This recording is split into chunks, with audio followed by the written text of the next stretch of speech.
ও আধ্যাত্মিক বার্তা নিয়ে মহান স্রষ্টার নিপুণ হাতে গড়া এই পৃথিবী প্রাকৃতিক সৌন্দর্যের অপার বিস্ময় প্রকাশ পায় তার প্রতিটি সৃষ্টিতেই। তবে জানেন কি, পৃথিবীতে এমন 4টি নদী রয়েছে যাদের উৎসধারা জান্নাত থেকে?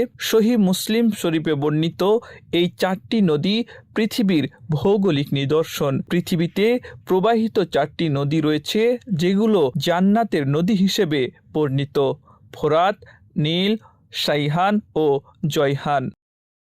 1 নম্বরে রয়েছে ফোরাত নদী। প্রায় 2800 কিলোমিটার দীর্ঘ এই নদী তুরস্ক, সিরিয়া ও ইরাকের উপর দিয়ে প্রবাহিত হয়েছে। রাসূল সাল্লাল্লাহু আলাইহি ওয়াসাল্লামের ভবিষ্যৎবাণী করেছেন, কিয়ামতের আগে এই নদী শুকিয়ে যাবে এবং তার তলদেশ দিয়ে একটি স্বর্ণের পাহাড় প্রকাশ পাবে। 2 নম্বরে রয়েছে নীল নদ।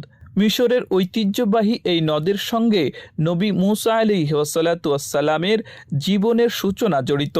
ফেরাউনের ভয়ে তার মা একটি ঝুড়িতে করে মুসা আলাইহিস সালামকে এই নদীতে ভাসিয়ে দেন এবং তা পৌঁছে যায় ফেরাউনের রাজপ্রাসাদে। 3 নম্বরে রয়েছে জয়হান নদী। প্রায় 560 কিলোমিটার দীর্ঘ এই নদী তুরস্কের সিলিসিলা অঞ্চল দিয়ে প্রবাহিত। এটি কৃষিকাজ ও বিদ্যুৎ উৎপাদনে গুরুত্বপূর্ণ ভূমিকা রাখে। 4 নম্বরে রয়েছে তুরস্কের সাইহান নদী। তুরস্কের নুরহাক পর্বত থেকে উৎপন্ন হয়ে প্রায় 500 কিলোমিটার পথ অতিক্রম করে ভূমধ্যসাগরে মিশেছে। সহিহ মুসলিমে এটি জান্নাতের নদী হিসেবে উল্লেখ করা হয়েছে।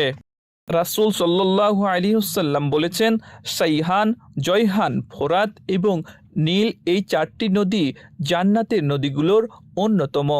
এছাড়া রয়েছে কাউসার নামক জান্নাতের বিশেষ একটি নদী, যা কেবল মহানবী সাল্লাল্লাহু আলাইহি ওয়াসাল্লামের জন্য দান করা হয়েছে। কিয়ামতের দিন তিনি এই নদী থেকেই উম্মতদের পানি পান করাবেন। আব্দুল হাকিম, প্রজন্ম 24।